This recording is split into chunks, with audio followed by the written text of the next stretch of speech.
Olá, muito boa tarde.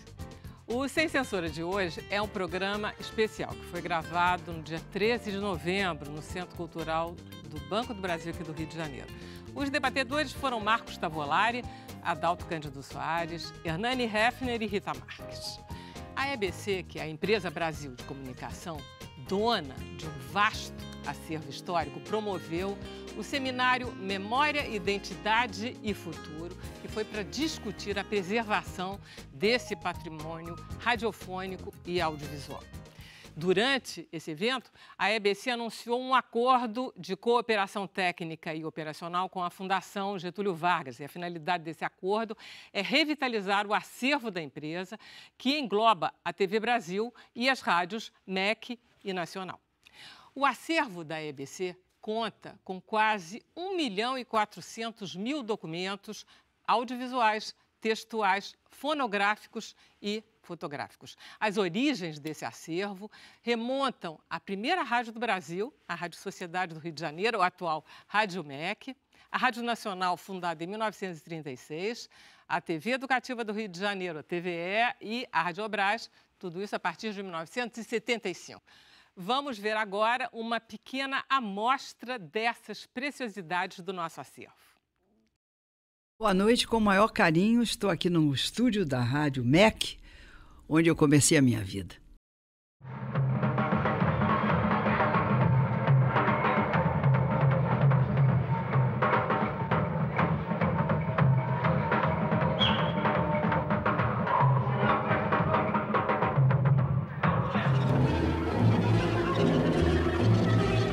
Jorge Amado, você dá sua palavra de que não conhece qualquer das perguntas que lhe serão feitas neste programa? Nem mesmo as da Zélia. Eu gostaria que a nossa música popular estivesse no seu lugar de direito. E gostaria que houvesse mais brasilidade. E gostaria que o povo brasileiro gostasse de ser brasileiro. E que as mulheres gostassem de ser mulher. Boa noite, Tônia. Obrigado. Boa noite.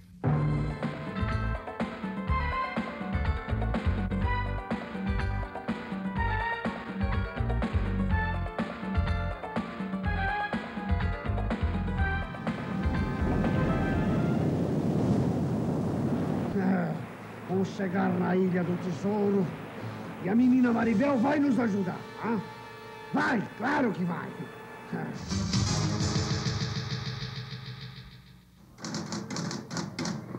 O rock tocado em Brasília tem um estilo próprio. Os roqueiros não usam roupas coloridas, nem cantam os blaus-blaus exigidos pelas gravadoras. Em outras palavras, isso significa que o brasiliense não se submete ao rock comercial.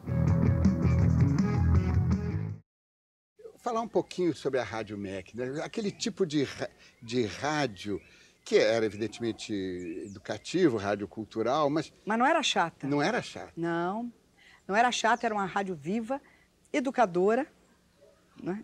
E também educava os seus funcionários. Que no entanto é preciso cantar, mas que nunca é preciso cantar. É preciso cantar e alegrar a cidade. O João Nogueira, para mim, ele canta, eu costumo dizer assim, malengolentemente. Puxei a cadeira, não bate mais papo. Peguei na caneta e no guardanapo. Passei o samba pro papel. Tu me mandaste embora, eu irei, mas comigo também levarei o orgulho de não mais voltar. Quando apito da fábrica de tecidos vem ferir os meus ouvidos, lembro de você. Por isso eu quero afirmar com toda a convicção que eu sou doido pelo baião. Antes que baião, antes que baião, antes que baião, antes que baião, antes que baião, baião. Mais de 80 anos que ajudam a contar parte da história do país por meio de conteúdos educativos, jornalísticos e culturais que servem como fonte de pesquisa para a produção de conhecimento. Passado e presente reunidos em um único lugar, onde memórias são construídas, preservadas e difundidas. Entre as flores você era a mais bela, minha rosa amarela que desfolhou, perdeu a cor.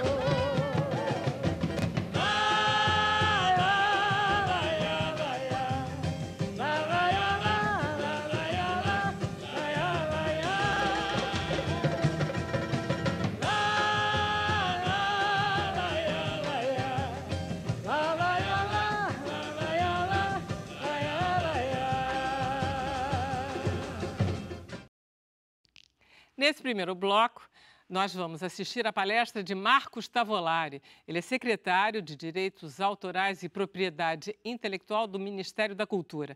E ele vem nos falar sobre a difusão de acervos audiovisuais e seus aspectos jurídicos.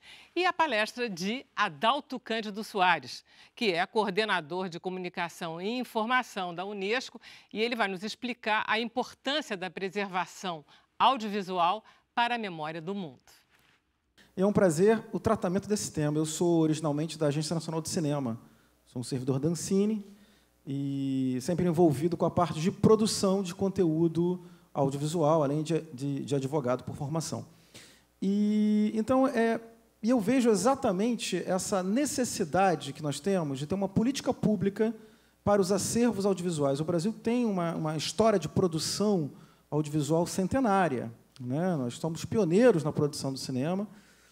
Temos uma produção nas várias mídias muito grande, que vem crescendo a cada ano, com muito incentivo público, mas nós ainda não temos uma preocupação tão grande na guarda, na conservação e na difusão dos nossos acervos. Eu digo que a guarda e a preservação são compromissos intergeracionais, né? Quando nós observamos a Constituição Federal, nós vemos que a produção, o apoio à produção, a circulação dos bens culturais, e dentre esses nós temos o conteúdo audiovisual como um bem cultural, é um poder-dever do Estado. Então, é essencial que o Brasil, assim como outros países, eles vêm se preocupando com isso, né, nos últimos anos, busca uma política voltada à proteção, na verdade, não diria só a proteção, mas que fomente melhor a conservação, a guarda e a difusão desses acervos. E aí nós temos uma relação que é uma tensão aparente. Por que uma tensão aparente? Por um lado, nós temos o interesse público em acessar esse conteúdo. Do outro lado, nós temos toda uma proteção de direito privado aos criadores intelectuais e também dos direitos conexos dos intérpretes, né? Então, nós precisamos fazer o desafio está no equilíbrio dessa tensão. No caso aqui, por exemplo, da EBC, ela tem um acervo de produção própria, né, de todas aquelas entidades, aquelas empresas que constituíram a gênese daquilo que hoje está reunido sob o guarda-chuva da EBC, que é uma produção de mais de 80 anos, salvo engano, né? Nós temos produções próprias, nós temos produções de conteúdo jornalístico, nós temos produções de conteúdo dramático, dramaturgia, nós temos coproduções, nós temos aquisições, acervo que foi não produzido pelas empresas, né, durante esse período, mas que foram adquiridos, ela tem na sua guarda. Cada conteúdo desse merece um tratamento diferenciado, né, na proteção aos criadores intelectuais, nos direitos dos detentores dos direitos. E esse é o grande desafio de você fazer uma arrumação, um arranjo de acervo, para que você, por um lado, possibilite cada vez mais o acesso a esse conteúdo e, por outro, você busque preservar os direitos daqueles criadores. No caso da EBC, ainda tem uma particularidade. É uma empresa que produz conteúdo até hoje e pode ter interesse, inclusive, em comercializar parte desse conteúdo. Banco de imagem, ou seja, você tem um ativo extremamente relevante. Então, você tem um aspecto de difusão não onerosa, de promoção da cultura, como é visto, por exemplo, na memória da Biblioteca Nacional, e você também tem um ativo importante da própria empresa, para que ela possa obter recursos, e de todos aqueles criadores intelectuais envolvidos. Então, estabelecer a proteção legal desse arranjo que, por um lado, potencialize o interesse público primário em acessar esse conteúdo, não só do pesquisador, mas da sociedade em geral. Eu, por exemplo, vendo aquelas imagens aqui antes de começar, eu fiquei encantado, porque remete a uma questão emocional, né, ao nosso passado. O audiovisual é a nossa cultura viva, sempre latente na nossa memória. Ela nos desperta, nos emociona, nos traz. É como aquele odor da infância, aquele cheiro que desperta, que está guardado, e ele dispara uma avalanche de emoções. E você poder acessar isso, resgatar a sua memória pessoal, memória coletiva, a memória do nosso povo, é muito relevante. Por outro lado, tem toda uma proteção que efetivamente precisa ser dada aos seus detentores de direitos, e eu não falo só da proteção pecuniária, patrimonial, econômica. Nós temos uma legislação de direito autoral que protege também o direito moral do autor. Então, muitas vezes, a forma como vai ser tratada futuramente essa obra, numa forma de difusão, ela pode, de alguma maneira, violar o direito moral do autor. Então, a gente tem que buscar essa preservação. Os contratos atuais são muito mais avançados, né? Eles já prevêem várias possibilidades, inclusive de tratamento de acervo, de disponibilização de acervo. Eu fico encantado, aí é uma provocação como advogado, eu sempre encanto, é um desafio, né? Em como resolver problemas de muitos anos, de décadas atrás, de várias legislações anteriores, de contratos muito mais simples, de formas tecnológicas mais analógicas e não digitais, como nós temos hoje. Hoje nós temos o desafio da web, não só o desafio de conservação de tudo aquilo que a gente já produz primariamente para a web, mas dos direitos envolvidos na circulação. E temos também uma questão terrível que a gente precisa, quando eu falo em proteger o direito do criador intelectual, também localizá-lo, o detentor dos direitos. E a gente cai naquela discussão da chamada obra órfã, quando a gente não consegue identificar o detentor dos direitos. Temos também a questão de uma forma de depósito legal. Nós não temos o depósito legal da obra audiovisual. Nas produções financiadas pelo Estado brasileiro, aquela cópia que serve de comprovação para a prestação de contas, ela tem uma riqueza. Quando ela é depositada na Cinemateca, ela permite que as obras que foram financiadas com recursos públicos, de certa forma, tenham uma guarda natural num primeiro momento, né? E eu espero que seja assim sempre e a gente tenha a preservação e a difusão desse conteúdo. Grava uma certa memória. Mas uma grande parte da produção audiovisual, ela não tem esse depósito legal, ela pode se perder. Então, nós temos que ter uma política integrada que tente balancear essas tensões aparentes e também busque, de alguma maneira, criar um campo de proteção desse nosso acervo tão rico que é a nossa memória, a nossa cultura. A Unesco é sensibilizada por essa questão da memória, porque a Unesco ela tem a concepção da sociedade do conhecimento. E a sociedade do conhecimento ela vem da sociedade, é um avanço da sociedade da informação, que foi estruturada, né, com tudo que nós sabemos, com o desenvolvimento das grandes bases de dados do mundo, e que, com a convergência das mídias, a gente se vê com os desafios que a grande rede nos traz. E sociedade do conhecimento, porque a gente pensa no futuro e a gente também pensa as nações, né, porque a Unesco é formada, né, a Organização das Nações Unidas para a Educação, Ciência e Cultura é formada por países membros, que decidem o que deve ser ou não feito pela organização. E a preservação audiovisual é algo que é um consenso. É necessário, sim, preservar, sobretudo porque necessitamos de uma sociedade do conhecimento. E os desafios, a Unesco tem trabalhado no sentido de dar ajuda e apoio aos países com os desafios dessa preservação. Nós temos os problemas da obsolescência de formatos e nós sabemos também, pelos os pensadores e os especialistas da área, aqui me refiro, sobretudo, ao Ray Edmondson, que é um pesquisador australiano que esteve aqui no Brasil o ano passado, quando lançamos Arquivística Audiovisual, Filosofia e Princípios, que é uma publicação que está disponível na língua portuguesa, no nosso site, e que trata exatamente dessa problemática da obsolescência de formatos. É muito rica essa publicação, porque ela trata exatamente disso. Vivemos hoje o dilema digital, né? Os novos produtores audiovisuais estão trabalhando com a tecnologia digital, e essa é a quinta, se não a sexto movimento de mídias diversas que o setor do audiovisual viveu.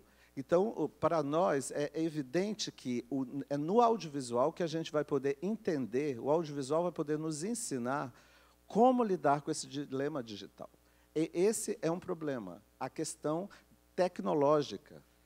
É aí que a Unesco quer trabalhar, porque na história do audiovisual muito se perdeu, por decisões governamentais, decisões técnicas equivocadas, apostas que não se realizaram.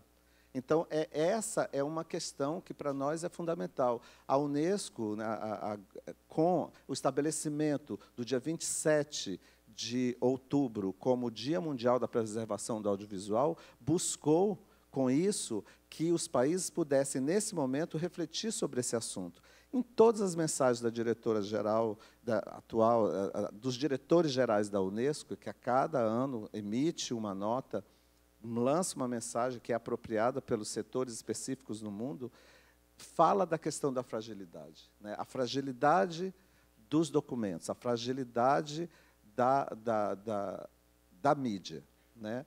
E, para isso, uma forma, além da data, uma forma de atuação da Unesco no sentido de podermos discutir o tema em escala mundial, criou o Programa Memória do Mundo, né? O Programa Memória do Mundo, ele é o referente ao Programa do Patrimônio da Humanidade que nós temos no setor de cultura, que são sítios arquitetônicos, e que temos também o equivalente no setor de ciências, que é o patrimônio natural da humanidade. E no setor de comunicação e informação, a gente tem o patrimônio documental da humanidade, que inclui os acervos, os arquivos de áudio e os acervos audiovisuais. Tudo isso, para nós, é fundamental porque esse programa ele movimenta toda a comunidade arquivística.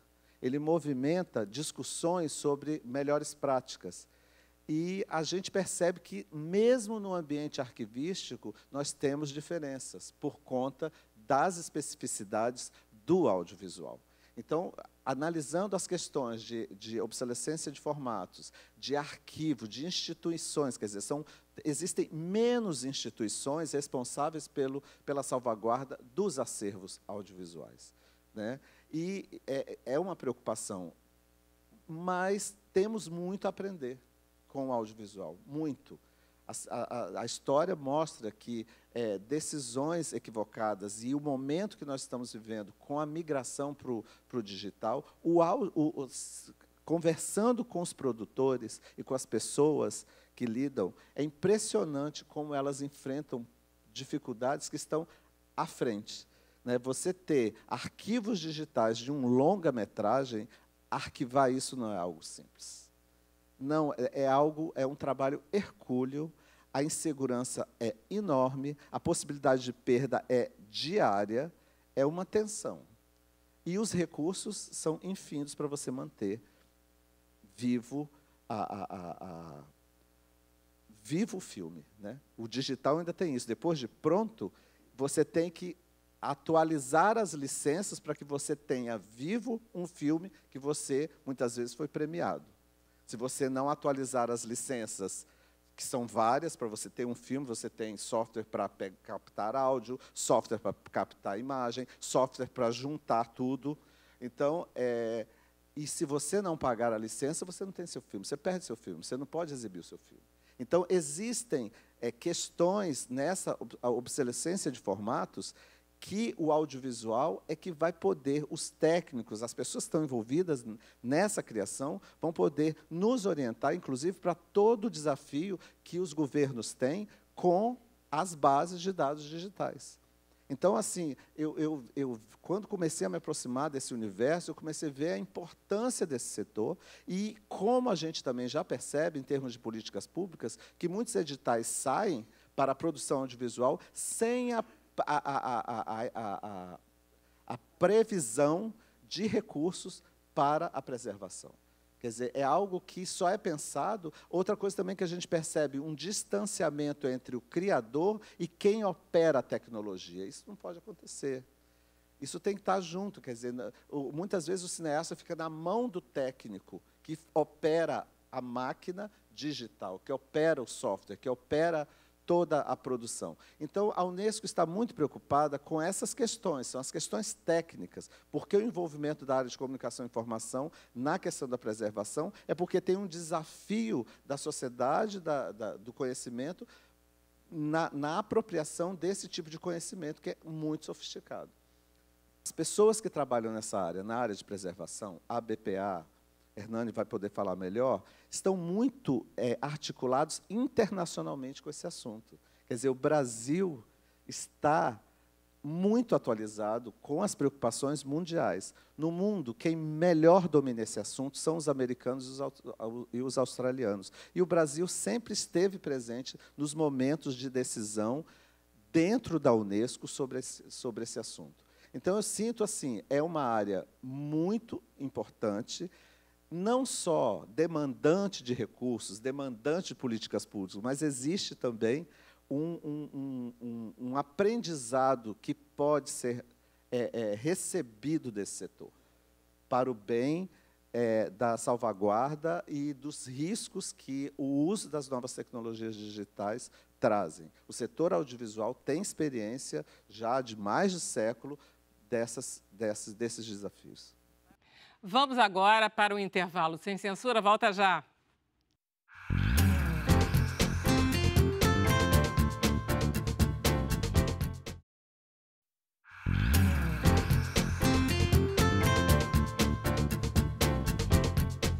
Estamos de volta com o Sem Censura especial. No segundo bloco, nós vamos ver as apresentações de Hernani Heffner, que é membro da Associação Brasileira de Preservação Audiovisual, a ABPA. Ele é curador e diretor da Cinemateca do Museu de Arte Moderna do Rio de Janeiro e ele fala sobre o futuro dos acervos audiovisuais. E Rita Marques, que é membro do Conselho Executivo da Federação Internacional dos Arquivos de TV, a FIAT, ela fala sobre a preservação e a valorização da memória audiovisual das TVs no mundo e a importância do acervo da EBC na história da comunicação pública brasileira. Qual é o futuro dos acervos audiovisuais? Responder essa pergunta não é um exercício de futurologia, porque nesse campo, o campo da preservação audiovisual, nós temos uma longa história, uma história que é quase tão longa, tão para trás quanto a do próprio audiovisual, se considerarmos o cinema como a primeira grande manifestação nesse sentido no final do século XIX. E essa história nos ensinou uma série de questões, pontos de vista, problemas, dificuldades, soluções, e nos colocou alguns princípios. Eu acho que quando a gente se faz essa pergunta, qual é o futuro dos acervos, a palavra acervo não está aí por acaso, ela é uma palavra fundamental, e a gente pode começar a pensar sobre isso a partir dela. Existia uma cultura em torno do objeto audiovisual, quer ele fosse um filme, uma fita de vídeo, uma expressão doméstica, caseira, ou hoje em dia um arquivo digital, que considerava aquilo, sobretudo, um objeto de uso imediato. Quando o cinema começou, você fazia um filme para explorar num determinado mercado, e uma vez fim dessa exploração, basicamente você jogava esse objeto fora. Ele não tinha maior utilidade. Ele não servia nem mesmo para estoque.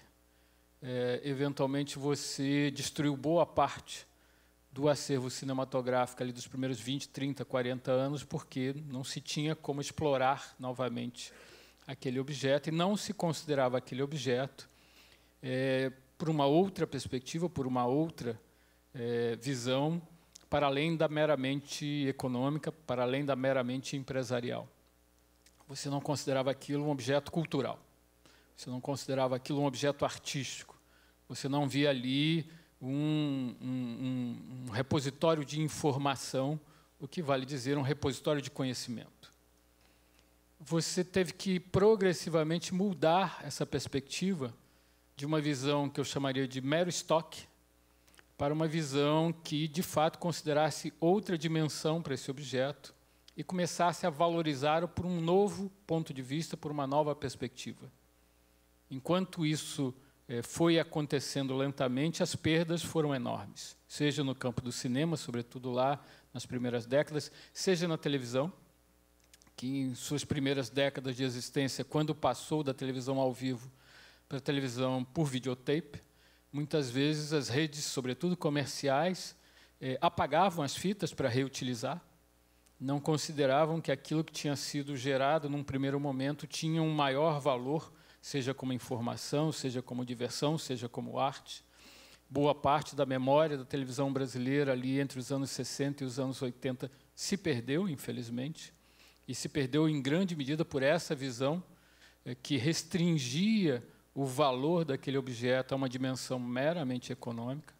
Então, sobretudo, instituições de ordem arquivística foram as responsáveis por construir esses outros valores, muitas vezes, inclusive, lutando contra as empresas, as entidades, enfim, os órgãos públicos, para dizer que não, isso aqui tem um valor que vai além do uso imediato.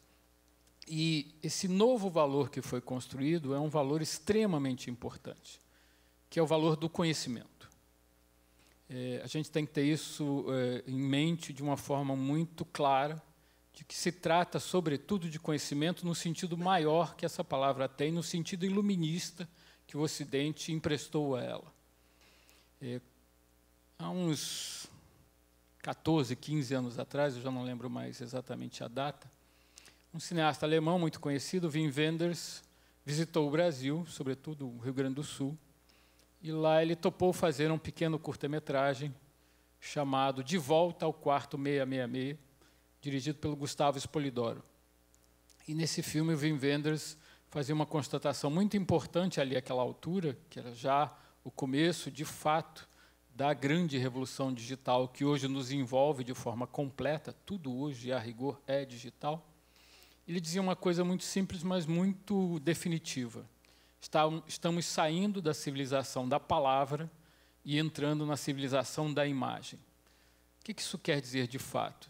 Estamos saindo de uma civilização em que a palavra concentra a informação e, portanto, o conhecimento, e estamos passando essa dimensão de informação e de conhecimento para um outro suporte, que é o suporte imagético. Ele está reduzindo aí o audiovisual à ideia de imagem. Isso significa que os acervos audiovisuais ganharam uma importância imediata astronômica. Elas são, de fato, hoje, a forma de transmissão do conhecimento em meio à sociedade. São a maior forma, são a forma mais rápida, são a forma predominante em meio à sociedade de transmissão do conhecimento. E as instituições arquivísticas, elas nasceram para transmitir conhecimento. A transmissão do conhecimento envolve a conservação física, envolve a catalogação, envolve a constituição dos acervos propriamente ditos, mas visa, sobretudo, a transmissão do conhecimento às gerações futuras, como uma indicação do que foi o passado, mas, sobretudo, como um repositório que pode vir a ser utilizado, sobretudo de maneira inovadora e criativa, para constituir um futuro, sobretudo um futuro melhor. Um futuro propiciado pelo conhecimento. Sabemos o que não é correto, sabemos o que é correto, sabemos o que não devemos mais fazer, devemos procurar meios novos para fazer algo que seja positivo, e isso é sustentado pelas bases do conhecimento. Se o audiovisual agora é a maior base existente para a construção de conhecimentos, ela tem, de fato, um papel preponderante, um papel chave aí no século XXI. E elas podem ser ativos empresariais públicos e privados de uma ordem muito positiva inclusive do ponto de vista estritamente econômico, se considerar que elas não são mais mero estoque, que elas não são mais simplesmente uma forma de sustentar uma informação imediata, que elas são, inclusive, uma base para a inovação e a criação, inclusive dos próprios produtos audiovisuais. Que você pode, por exemplo, considerar que todo o acervo guardado pela EBC está aí para transmitir para a sociedade brasileira uma ideia do que foi um passado recente ou até mais antigo. A rigor, a EBC vem de 1923, tem quase um século. Então, é possível conhecer uma realidade desta ou daquela natureza aí para trás, mas é também possível pegar partes desse acervo, como imagens de arquivo, como elementos de informação e de conhecimento, e reorganizá-los para uma compreensão nova, uma proposição nova, para, inclusive, uma experimentação artística nova. Eu estou aqui para falar um pouco sobre a FIAT, que é uma federação internacional dos arquivos, foi fundada em 1977, e ela tem justamente esse objetivo, essa missão de reunir os especialistas em preservação audiovisual, em cultura arquivística, em disseminação de novos modelos de utilização do audiovisual, que eu acho que é o que está faltando para a gente, né? Nós precisamos, como uma sociedade de arquivistas, de inovadores, de criativos e de pessoas que têm acesso a novas tecnologias, a engenheiros que nos trazem novidades diariamente que nós temos que acompanhar. Então, eu acho que nós precisamos nos unir nesse sentido para que nós possamos fazer realmente a verdadeira missão, que é dar acesso à sociedade, à comunidade acadêmica, aos pesquisadores, aos cineastas, dar acesso às pessoas à nossa memória. Então, o que nós vimos aqui, esse dia é muito importante, porque há muito tempo não se vê falar, não se vê um acordo ser feito na prática para salvar um material absolutamente imprescindível para nós, que são os registros radiofônicos, os registros de imagem desenvolvidos no Brasil, os primeiros, né, as primeiras emissões radiofônicas estão aqui com a EBC. Então, isso realmente é um valor para a gente. Nós vimos aqui, em alguns minutos, né, acho que foram 3 minutos, imagens e áudios que nós procuramos tanto, né, que nós pensamos onde eles estariam e que aqui, em 3 minutos, já foram revelados para nós. O que acontece hoje? A gente tem 2 futuros, né?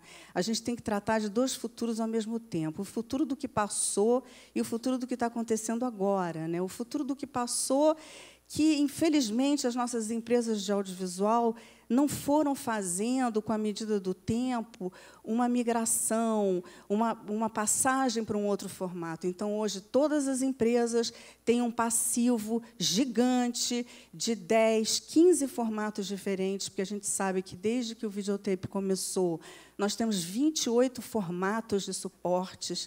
Então, é uma coisa assim gigantesca. Então, quem não tratou esse passado, mesmo que fosse um pouco tratado, hoje está numa situação realmente muito difícil. Então, que já se fazer um inventário já é maravilhoso, é a primeira coisa. Se fazer um inventário para saber o que tem ali, para saber o valor daquilo, o que é mais importante de ser salvo. Porque a gente tem que fazer algum tipo de critério, senão não há investimento que suporte isso.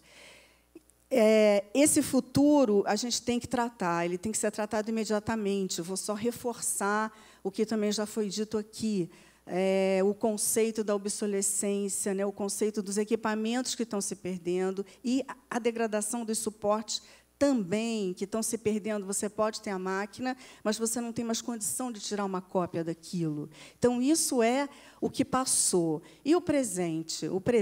O futuro é agora. Enquanto nós estamos aqui, a televisão continua transmitindo, a internet, as mídias sociais, o Twitter, o Facebook, o Instagram. Está todo mundo produzindo, é um volume de informação gigante. Então, o que acontece?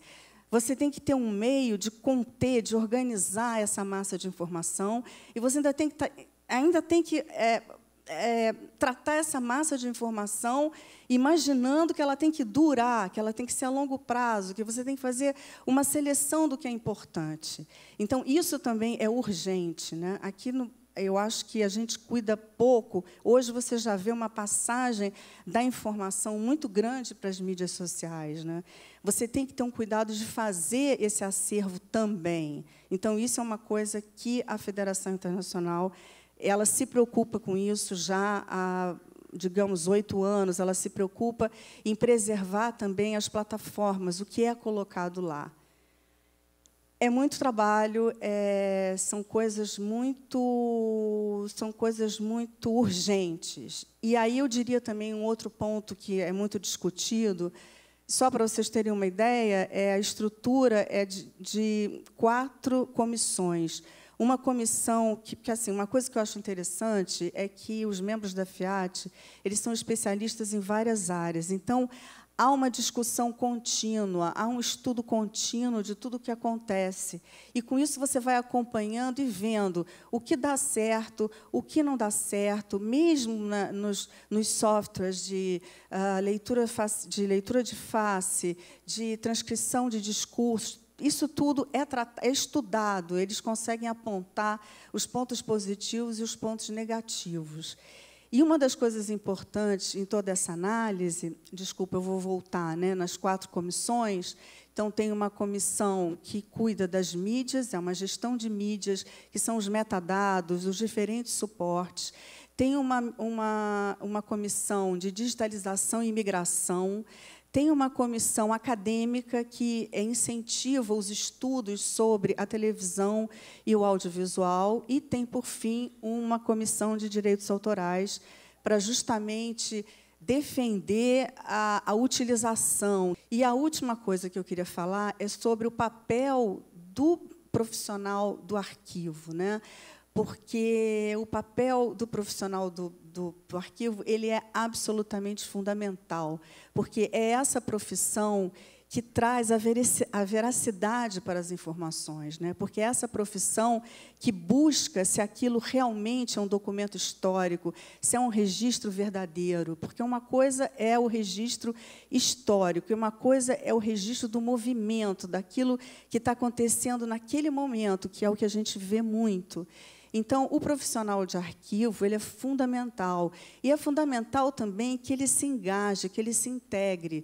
Porque hoje, com o mundo digital, ele não é mais um profissional no final da cadeia da informação. No final, depois de tudo que aconteceu, que captou, que exibiu, aí vem o arquivo para fazer a decupagem. Não é mais nada disso. O profissional arquivístico ele tem que estar no início daquela cadeia produtiva. Ele tem que estar antenado com todo o criador, o escritor, o produtor. Ele tem que estar no meio daquilo tudo para ele poder justamente fazer esse trabalho em etapas. Porque, se esse trabalho não for feito em etapas imediatas, a gente não tem como dar conta dele. Então, eu acho que isso é uma coisa importante, porque o papel do profissional de arquivo tem sido muito questionado, e as pessoas ainda têm uma ideia de que o profissional do arquivo é aquela pessoa que está afastada do que está acontecendo. E não, eu acho que ele não está, ele não pode estar. Essa é a maneira que nós trazemos a informação realmente para um arquivo definitivo. Vamos para mais um intervalo.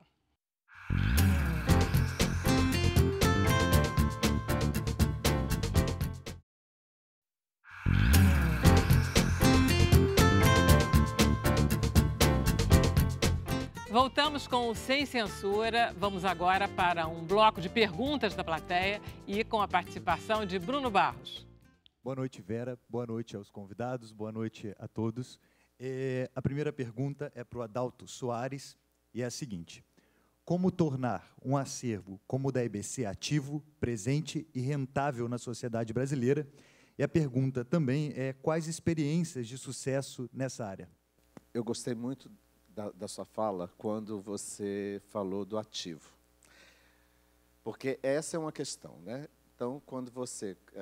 No meu caso, trabalhamos na Unesco, uma das formas de atuação é através da captação de projetos. A Unesco trabalha no Brasil com projetos. Nós não somos organismo financiador, não somos banco. Então, nós trabalhamos com parceria e com recursos do parceiro. Então, conversar com uma televisão sobre a memória dessa televisão, E foi isso que eu fiz. Tenho feito. Isso é um ativo. E esse ativo tem valor, e valor de mercado. É inquestionável isso.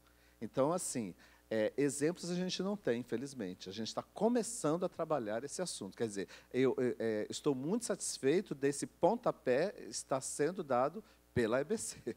Sinceramente, então, já tive conversas com a SBT, estamos começando a conversar com a Globo, nesse sentido de divulgar essa necessidade, né? A Unesco tem sido muito procurada depois do museu, né, do incêndio, aqui e fora do Brasil, mas é isso, quer dizer, é fundamental que se fale porque o que tem acontecido é exatamente isso.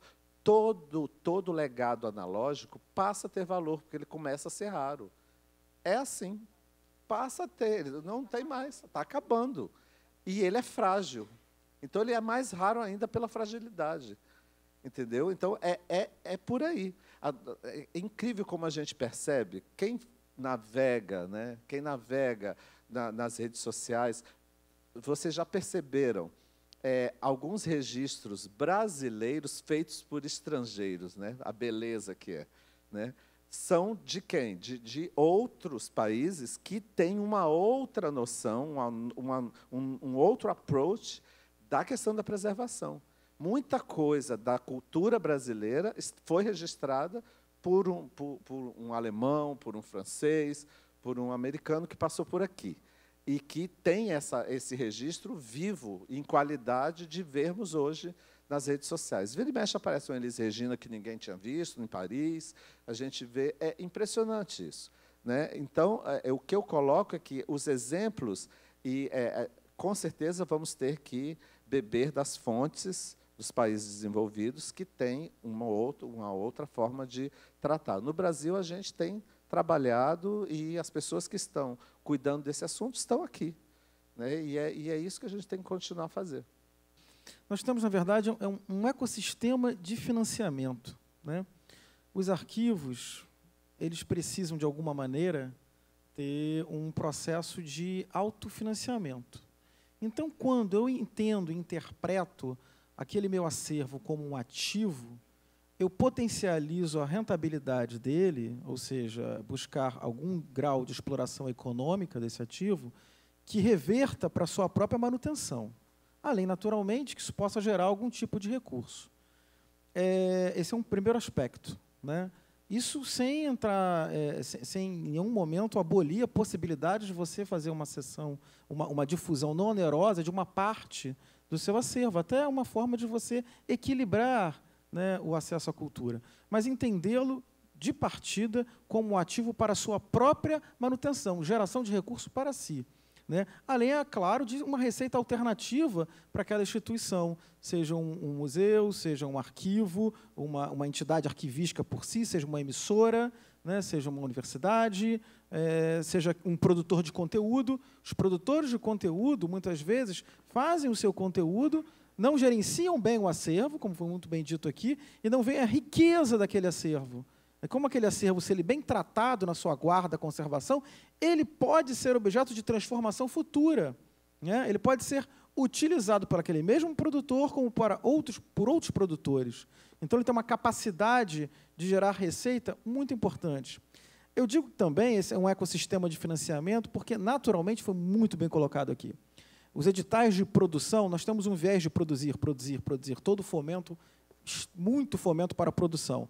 Eu acho que nós devemos amadurecer para também ter fomento para capacitação, né? Capacitação técnica, capacitação artística, capacitação de gestão, fomento para a infraestrutura, né? Não é só a infraestrutura de exibição cinematográfica, mas a infraestrutura de difusão de conteúdos, multiplataforma, de produção, suporte à produção.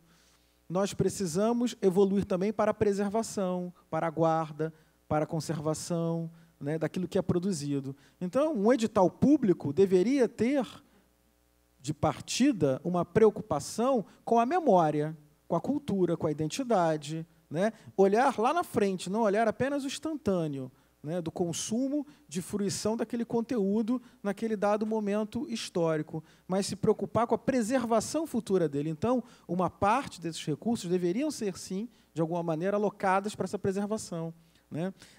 Nós já temos alguma iniciativa, pelo menos uma iniciativa da guarda, né? De você produzir e você ser obrigado a entregar aquela cópia, e aquela cópia ir para uma cinemateca. Isso é uma coisa importante. Mas ela gera um custo adicional de guarda, de conservação e de acesso futuro. Como bem colocado aqui, o dilema das novas mídias digitais na sua cadeia infinita e cada vez maior de licença, né? Então, nós temos um suporte, né, no qual você, no futuro, não consegue acessá-lo.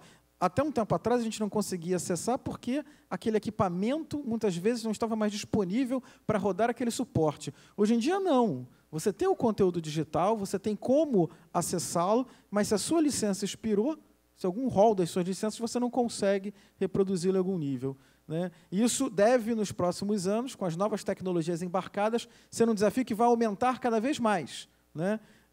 Então, nós temos que pensar esse ecossistema de financiamento, né, de uma maneira em que a gente não tenha uma visão imediatista do conteúdo audiovisual, mas da sua relevância, como eu vou sempre repisar isso, compromisso intergeracional como bem cultural na sua essência. É para você, Rita Marques. E a pergunta é a seguinte: a exploração econômica do acervo digitalizado pela internet não é uma oportunidade financeira para o Brasil e para a EBC? Por exemplo, no Now da NET, no Netflix ou outra plataforma comercial? Pergunta da Maria Luísa Reis. Com certeza. Eu acho que poderia até existir uma plataforma só de acervo público brasileiro, uma coisa que unisse os acervos, porque você faz uma digitalização, de um filme aqui, de uma reportagem. Você poderia ter essa plataforma e que ela, inclusive, você pode explorar os conteúdos de várias maneiras. Você não precisa fazer um programa sobre arquivo. Você pode fazer um programa sobre o arquivo, mas você também pode fazer produtos voltados para as mídias sociais especificamente. Um mesmo produto que você descubra no arquivo, que você salve, você pode transformá-lo em vários formatos. Então, eu acho que é uma possibilidade, sim, e é uma possibilidade que está aí. A RAI, por exemplo, né, da Itália, ela tem uma plataforma chamada RAI Storia, é só de acervo. Então, ela tem um programa diário de 1 hora, só com imagens de acervo. Ela tem um outro programa que eles chamam docu-fiction, que eles pegam um fato jornalístico e abordam esse fato, eles fazem uma reconstituição, se eles não têm essa imagem, eles abordam esse fato por novas vertentes, por novas maneiras de ver aquele acontecimento. Eles têm várias maneiras de utilizar, de reutilizar, de enriquecer aquela imagem de acervo. Então, eu acho que é uma coisa completamente viável. E lembrando também que essa coisa de economia de acervo, ela não é só direta, ela também tem uma economia indireta para as empresas muito grande. Então, não é só a coisa de vender a imagem, de licenciar. Existe também uma economia indireta muito grande. E é para você, Hernani, como que os trabalhos de preservação, com os trabalhos de preservação e avaliação dos acervos, a busca por profissionais de arquivo?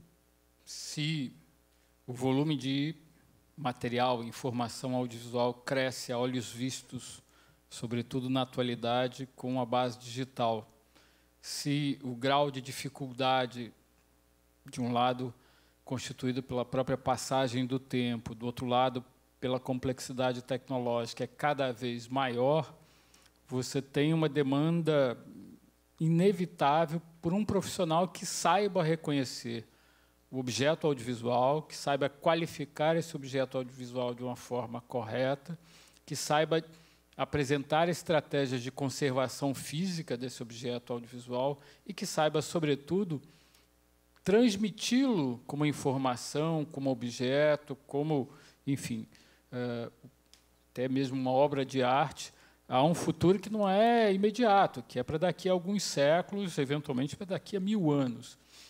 É um desafio extraordinário, na medida em que a mídia audiovisual ela é muito nova, a gente está falando aqui em 100, 150 anos, a sua base inicial, o seu suporte inicial, que era fotoquímico, ele mal e mal foi compreendido de uma forma mais adequada já no final do século XX, e no momento que foi compreendido, você já estava passando a um outro suporte, que é o suporte base videomagnética, hoje em dia eletroeletrônica, a gente chama de digital, e essa compreensão ainda é muito pequena para essa nova dimensão, e não há outro profissional que possa dar conta disso na medida dessa dimensão que a gente chama de acervo, não como objeto imediato, mas quando você constitui, de fato, uma reunião de expressões audiovisuais quaisquer, profissionais, não profissionais, comerciais, não comerciais, experimentais, não experimentais, você precisa, de fato, de um profissional que saiba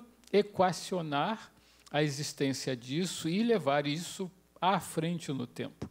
Então, por exemplo, no caso brasileiro, em que você ainda não tem nem uma infraestrutura de arquivos audiovisuais plenamente estabelecida e você não tem, sobretudo, uma formação continuada e aprofundada desse tipo de profissional, você tem um gap que o Adalto já mencionou, e que é, talvez, um dos maiores nós a serem desatados na atualidade, na medida em que a gente não está falando de 100 filmes, de 500 fitas, a gente está falando de milhares, milhões de objetos audiovisuais que precisam ser equacionados em grande escala, porque, inclusive, tudo isso tem data de validade.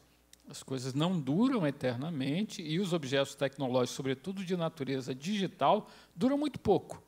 Então, no curso de uma geração, você pode estar perdendo, por falta de tratamento, por falta de conservação, por falta de uma estratégia de transmissão disso ao futuro, você pode estar perdendo todo um momento histórico que está ali, digamos, gravado em suporte digital. Como, na verdade, eu não faço parte dos pensadores do audiovisual, faço parte dos produtores, estar aqui com vocês foi muito útil, porque, na verdade, eu me dei conta que, em relação a tudo que você fala, esse poder que a imagem tem de máquina do tempo é uma coisa, e que a gente tem que cuidar, inclusive, de detalhes que a gente não sabe. Por exemplo, quando a gente tenta exibir um arquivo do Museu da Imagem e do Som, que não nos deixa de jeito nenhum, porque é todo cheio dos contratos. Então, a gente entende melhor isso.